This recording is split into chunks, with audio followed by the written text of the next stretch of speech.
Romantic love is often praised as though its highest expression were total surrender. We say to the beloved, "You are everything to me," and imagine that no nobler tribute could be offered. Yet let us consider the paradox.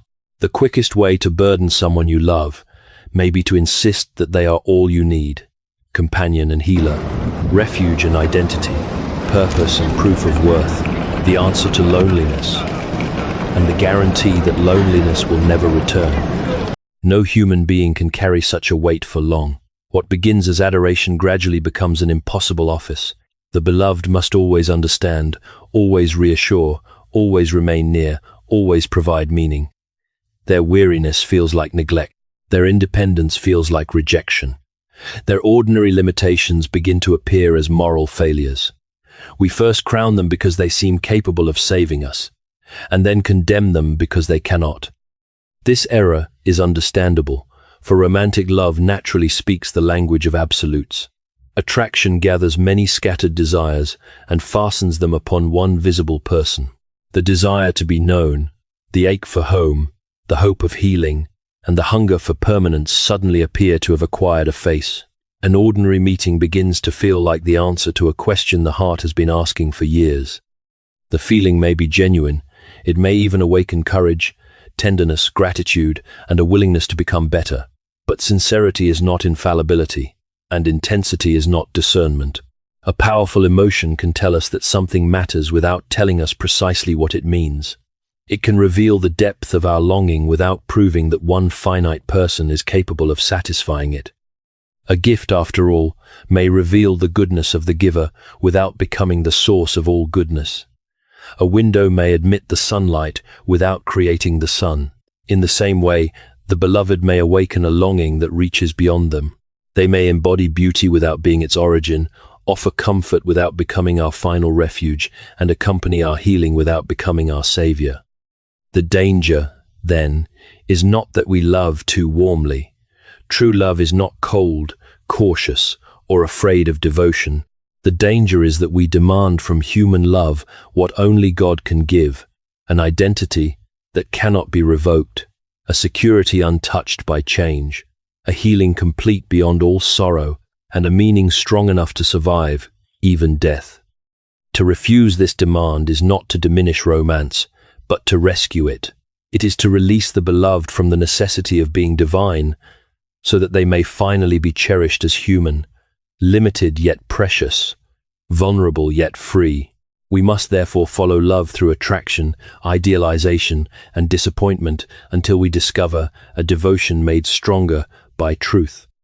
But first we must understand how the burden is created for romantic feeling possesses a strange authority when desire discovers a human face. At the beginning of attraction, attention behaves rather like a lamp suddenly turned toward one corner of a darkened room. The beloved's smallest gestures acquire brilliance. A laugh is remembered long after the conversation has ended. A passing kindness seems to reveal an entire character. Even silence becomes eloquent, because imagination supplies what knowledge has not yet had time to discover. And when the beloved is absent, absence does not diminish them, it enlarges them. This is why possibility can feel more substantial than fact. The lover does not merely think, "I enjoy this person's company." The heart rushes forward and begins to speak of home, rescue, completion, permanence, and a life at last made intelligible. One person appears to gather into themselves every scattered hope. To be known without explanation, accepted without fear, and accompanied without end. We should not despise this longing. The cynic makes one error by reducing it to chemistry, fantasy, or weakness. But the idolater makes the opposite error by treating it as a private revelation that guarantees possession.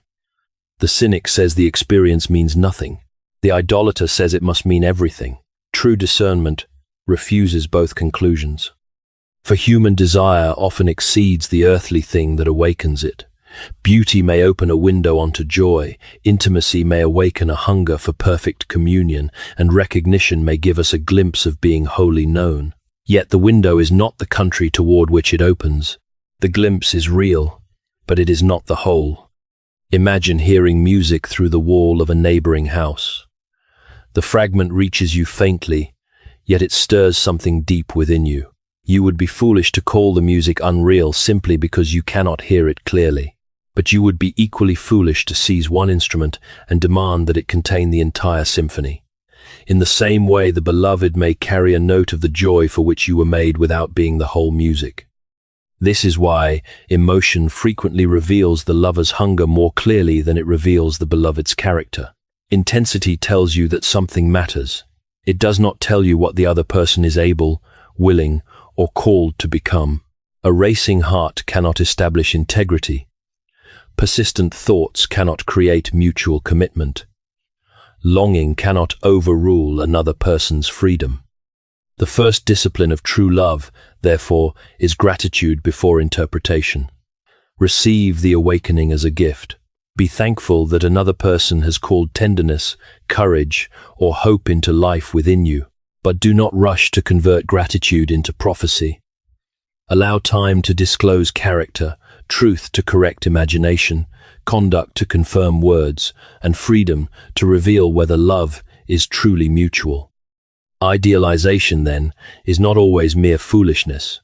It often begins with a genuine longing fastened too completely to a limited person. But once longing is mistaken for knowledge, admiration begins quietly rewriting the beloved into a character designed to satisfy it. Idealization often enters wearing the garments of admiration. It appears generous because it magnifies the beloved, speaks warmly of their virtues, and imagines noble possibilities for their future. Yet true admiration is not blind. It does not invent goodness where conduct has not revealed it, excuse every contradiction, or treat every warning as an unfortunate interruption of the dream. Idealization does precisely this. It selects the evidence that pleases us, explains away what troubles us, and assigns virtues before they have been tested. A charming gesture becomes proof of enduring tenderness. A moving conversation becomes evidence of perfect understanding. Inconsistency is renamed confusion.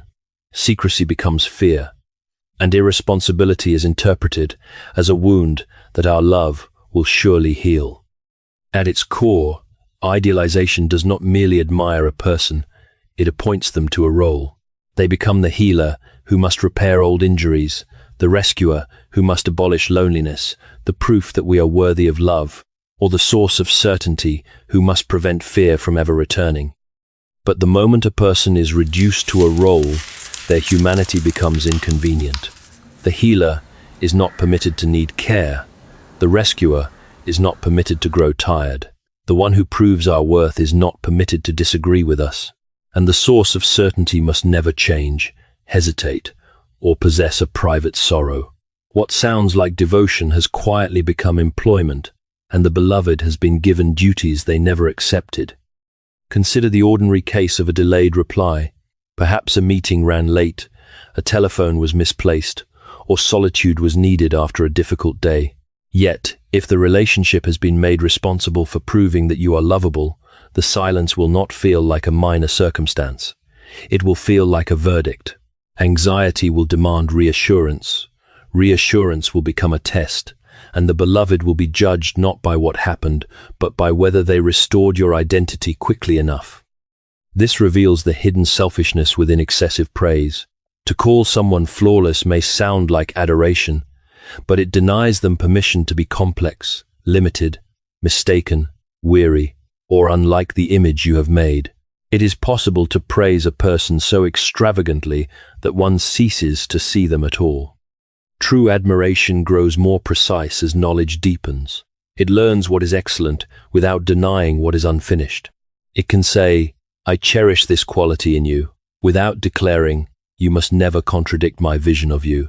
Worship, in contrast, resists knowledge whenever knowledge threatens the fantasy. The necessary question, then, is not only, why has this person disappointed me?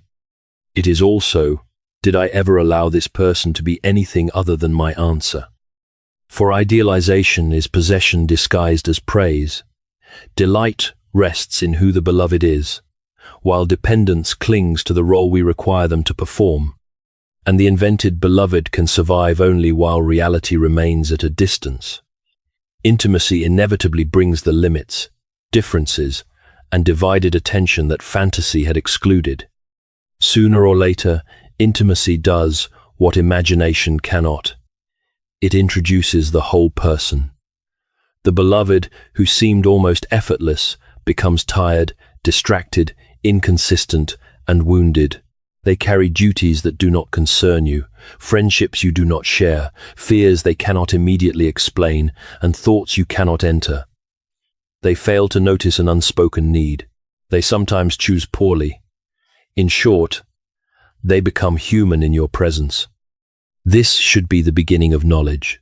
Yet where worship has replaced love, knowledge feels like betrayal. A request for solitude is heard as abandonment. Time spent with friends becomes rivalry. A difference of judgment becomes disloyalty. A season of diminished affection is taken as proof that every earlier tenderness was false. The beloved has not necessarily violated a promise. They have violated an image. Jealousy reveals this with particular clarity. There is, of course, a proper jealousy that protects fidelity and refuses deceit. But disordered jealousy asks for something more than faithfulness. It asks for sovereignty. It wishes to occupy not merely an honored place in the beloved's life, but the whole of their inner world. Every joy found elsewhere feels stolen. Every private thought feels withheld. Every independent purpose becomes a competitor. Thus worship passes with surprising ease into contempt. The person once praised as beyond comparison is now accused of failing in everything. But exaggerated praise and exaggerated blame are not opposites. They are two expressions of the same refusal of proportion. First, we elevate the beloved beyond humanity. Then, we punish them for remaining human. Imagine a beautiful bridge built to carry travelers across a river. If we place upon it the weight of an entire city and it collapses, we may angrily declare that the bridge was worthless. Yet its collapse proves no such thing. It proves that we required a good structure to bear a burden for which it was never made. So it is with human affection.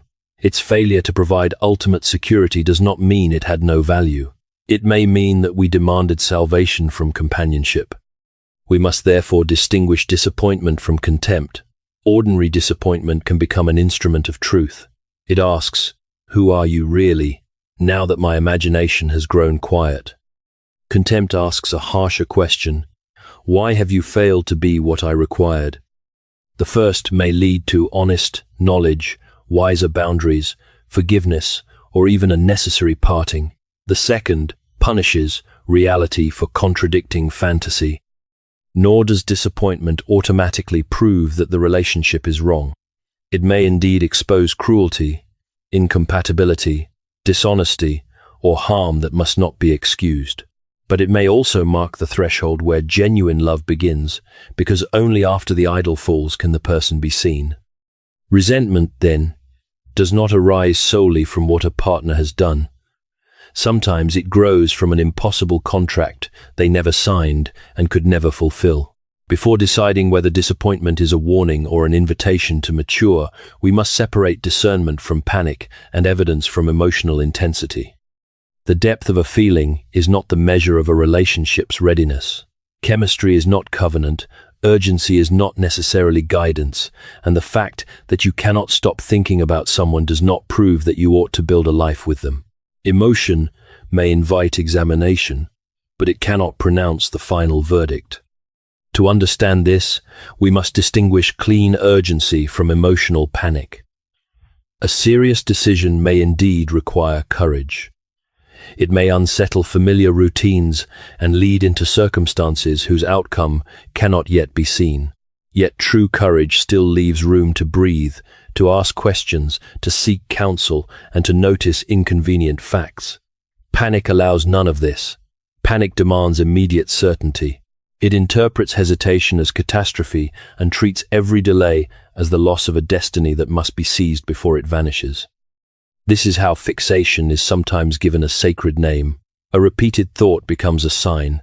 A dream becomes a promise. A coincidence becomes a command. Loneliness is mistaken for spiritual direction, and fear of missing one's chance is renamed faith.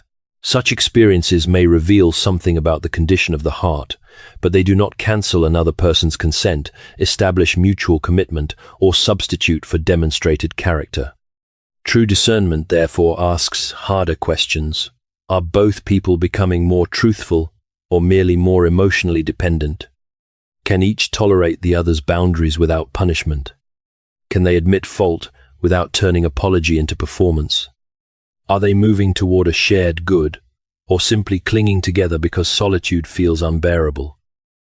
Words of devotion must be tested by conduct. Does affection remain consistent across time? Is communication clear when the answer may disappoint? During conflict, is dignity preserved, or does one person use silence, contempt, threat, or confusion as a weapon? When harm occurs, is there responsibility and repair? How does the beloved treat those who possess no beauty, status, or usefulness to offer in return? And what becomes of their kindness when admiration is withheld? These questions may appear less romantic than dreams and signs, yet they protect the integrity of romance. Character is revealed not when everything feels enchanted, but when desire is frustrated, pride is wounded, and responsibility costs something. Peace also requires careful definition. Peace is not an infallible prediction that the outcome you desire will occur. One may feel calm and still be mistaken. True peace is the freedom to face reality without coercion, to act without violating conscience, and to surrender what cannot rightly be controlled. It does not say, "This person must become mine." It says, "I can receive the truth even if the truth changes my hope." No relationship worthy of love requires the abandonment of discernment. Love may ask you to become vulnerable, but it cannot rightly demand blindness. Desire may speak, but character, freedom, and truth must answer. And when fantasy and panic have lost their false authority, a deeper question remains. What should occupy the place from which the beloved has been removed? Removing the beloved from the center does not mean leaving the center empty. The human heart does not tolerate an empty throne for long. If romance is removed without anything higher taking its place, achievement may soon demand our worship, control may promise safety, self-image may become our judge, or some imagined future relationship may inherit the same impossible expectations. The question, therefore, is not merely what we must cease to worship, but whom we were made to worship. Ordered love begins when God is restored as the source of our being, the ground of our worth, and the end toward which every lesser love must travel. The beloved is then cherished not as a possession or a remedy, but as a neighbor, a person whose good matters even when it cannot be owned. This order does not reduce affection. It purifies affection. When your identity is received from God before it is reflected by another person, praise may delight you without creating you, and criticism may correct you without destroying you. You no longer require constant admiration as proof that you deserve to exist. The beloved is released from the exhausting task of announcing your worth every morning. This order also changes healing. A faithful partner may listen, comfort, apologize, remain present, and help restore what they have damaged. But they cannot return to every wounded hour of your past and remake it. They cannot carry responsibility for injuries inflicted by other people, nor can they guarantee that old grief will never speak again. To demand this is not intimacy, it is to appoint a companion as physician to the whole history of the soul. Security, too, must be placed in proportion. Human promises matter.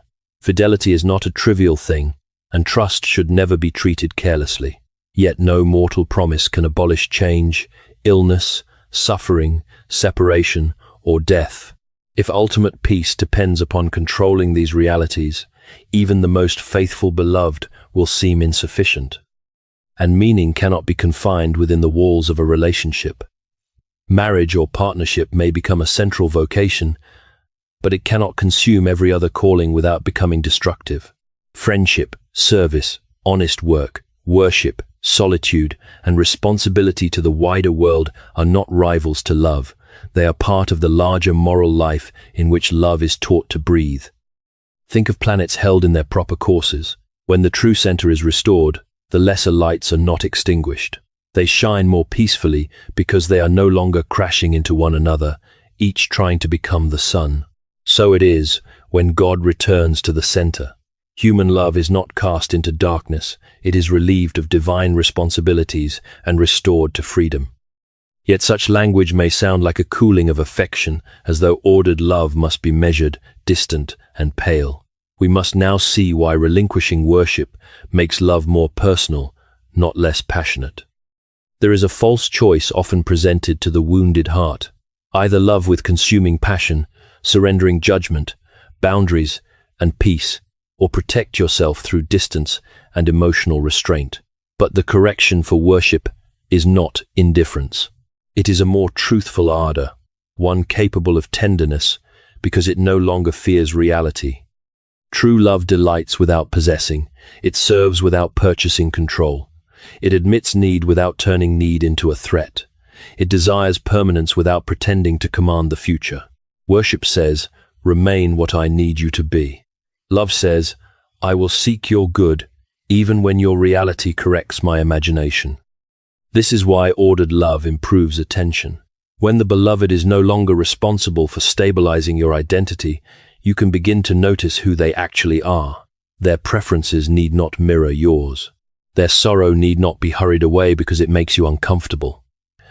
Their limits need not be interpreted as rejection. Their vocation, friendships, duties, and private reflections can exist without becoming enemies of intimacy.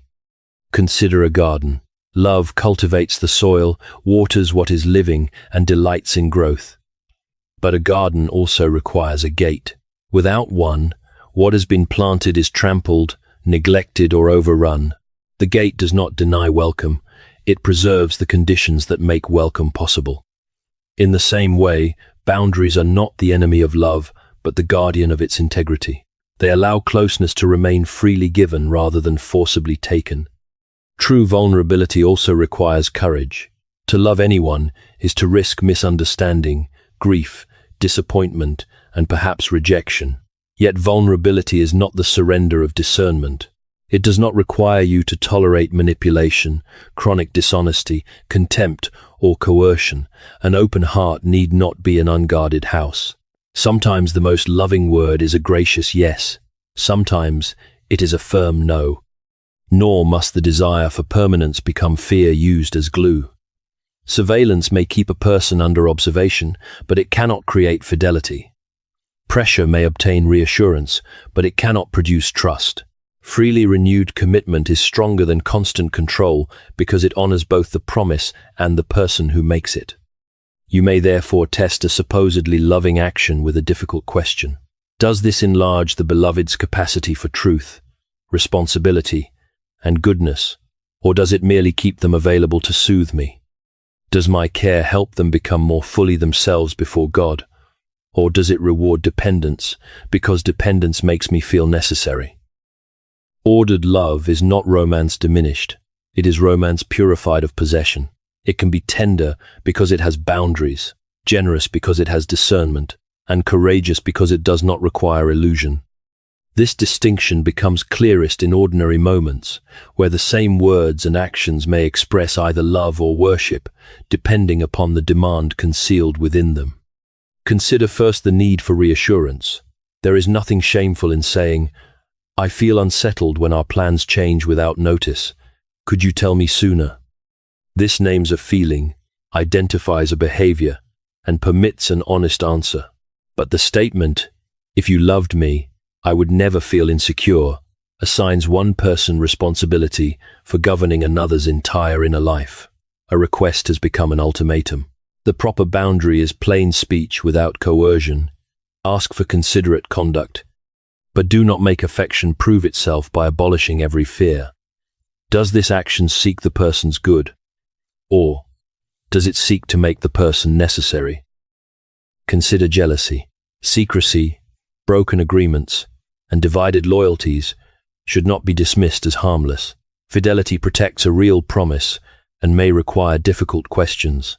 Possession, however, resents every independent friendship, private interest, and duty beyond the couple. It does not merely ask the beloved to be faithful. It asks them to become smaller. The proper boundary distinguishes what violates commitment from what merely escapes control. Name the agreement, examine the conduct, and refuse to call captivity devotion. Does this action seek the person's good, or does it seek to make the person necessary? Consider care. One partner pays every debt, excuses every outburst, conceals every consequence, and repeatedly repairs crises created by the other. Such sacrifice may appear noble, yet help without discernment can become a polished form of enabling. True care asks whether assistance restores responsibility or rewards avoidance. Sometimes love provides support. Sometimes it refuses another rescue and allows consequences to teach what comfort has concealed. The boundary is not revenge. It is the truthful declaration, I will help you pursue change, but I will not protect destructive conduct from its results. Does this action seek the person's good, or does it seek to make the person necessary? Finally, consider sacrifice itself. A person abandons friendships, preferences, rest, and vocation, saying, I do it all for you, yet beneath the gift lies an unspoken bargain. Having surrendered everything, the giver expects to become indispensable. When repayment does not come, devotion hardens into resentment. Self-erasure was not entirely generosity.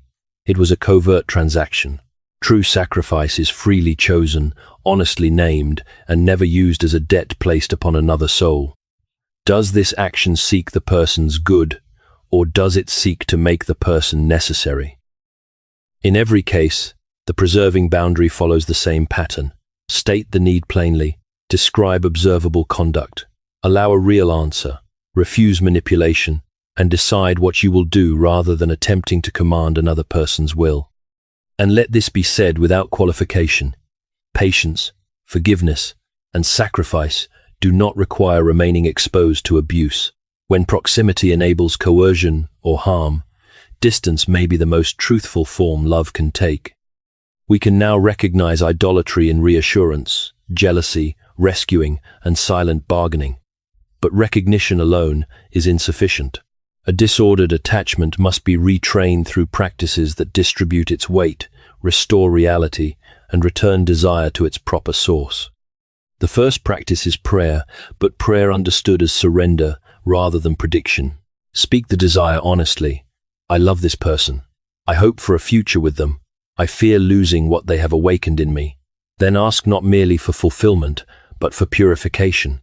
Ask to see what is true, to release what is false, and to accept an answer that may alter the future you imagined.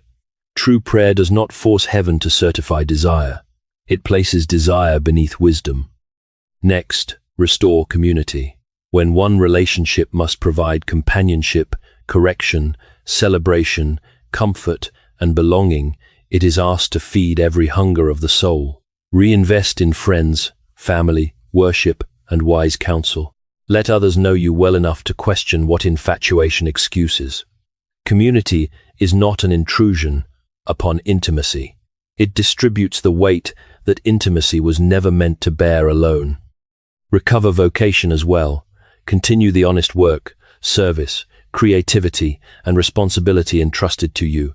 These are not distractions from love. They remind you that both you and the beloved possess callings larger than mutual fascination. A healthy relationship does not require two lives to become smaller so that the romance may appear larger. Then practice solitude without turning it into punishment. Solitude is not the cold silence used to make another person anxious. It is chosen space in which you stand before God without the immediate reflection of someone else's attention. There, insecurity may surface without becoming an emergency. You learn that a delayed message need not be answered by accusation, and that anxiety can be endured, examined, and calmed without demanding instant reassurance. Practice precise gratitude. Instead of saying, "You are my whole life," say what is actually true. "Your patience steadied me today. Your honesty helped me see clearly. I am grateful for the way you listened." Exaggeration nourishes the imagined person. Precision honors the real one. True gratitude notices particular goodness without turning a gift into a god. Speak expectations with equal clarity. Describe observable conduct, listen to the answer. Negotiate where conscience permits, and establish boundaries where integrity requires them. Love cannot be extracted through threats, spiritual pressure, prolonged silence, or the expectation that another person should read what you refuse to say. Finally, set aside time each week for examination. Ask, where did I demand rescue? Where did I confuse intensity with truth? Where did I respect freedom? Where did fear disguise itself as devotion? Where must I apologize, establish a boundary, or relinquish control? These disciplines are not techniques for securing the relationship. They offer no guarantee that the beloved will remain. Their purpose is more demanding, to make you truthful and capable of charity whether the relationship continues or ends. Prayer restores the center. Community distributes the burden. Vocation preserves purpose. Solitude strengthens identity. Gratitude restores sight. And honest speech protects freedom. Having restored proportion in practice, we may now return to the declaration with which we began and replace the crushing promise, "You are everything," with a truer vow. We began with a declaration that sounds like the summit of devotion, "You are everything to me." Yet we can now see the burden concealed within the compliment. A truer love dares to say, "You are not everything, and therefore I can receive you as yourself. You need not become infinite before I consider you precious." Desire first awakened a longing larger than the beloved. Idealization then mistook that longing for knowledge and fashioned a role for them to perform. Reality broke the image by revealing limits, differences, wounds, and freedom. Discernment separated evidence from panic. Finally, order returned God to the center, where identity, healing, security, and ultimate meaning may rest without crushing a mortal soul. What follows is not emotional poverty but freedom. You may grieve disappointment without declaring that life has lost all meaning. You may receive affection gratefully without becoming addicted to its constant reassurance. You may endure temporary distance without punishing silence or manipulation. You may face conflict without treating disagreement as the destruction of love itself. True love is not fearless because nothing can be lost. It is courageous because loss no longer has the authority to erase the self. The corrected vow might sound like this: I will not ask you to heal every wound, confirm every part of my worth, silence every fear, or embody every hope. I will tell you the truth without using truth as a weapon. I will honor your freedom without becoming careless about fidelity. I will protect what is good between us with wisdom and boundaries. And I will seek your good, even when doing so costs me the fantasy of being indispensable. Such love is mutual. Both people remain needy, but neither is helpless. Both may be devoted, but neither must be absorbed. They become responsible to one another without imagining themselves owners of one another's souls. They can give generously without making sacrifice a debt, and receive gratefully without turning gratitude into dependence. So consider one burden you have placed upon the beloved that belongs only to God. Perhaps you have required them to prove your worth, abolish your loneliness, repair your past, guarantee your future, or protect you from every fear. Name that demand honestly. Release it before God. Then replace it with one truthful act, an expectation spoken plainly, a boundary repaired with firmness and grace, an apology freely offered, or a particular word of gratitude. This is the final reversal. When the beloved is no longer required to be God, you do not cherish them less. At last, you may cherish them without illusion, limited yet luminous, wounded yet capable of growth, vulnerable, mysterious, and free. Human love becomes strongest when it is received, not as a savior, but as a sacred gift. And the person before you becomes genuinely lovable when they are finally permitted to be human.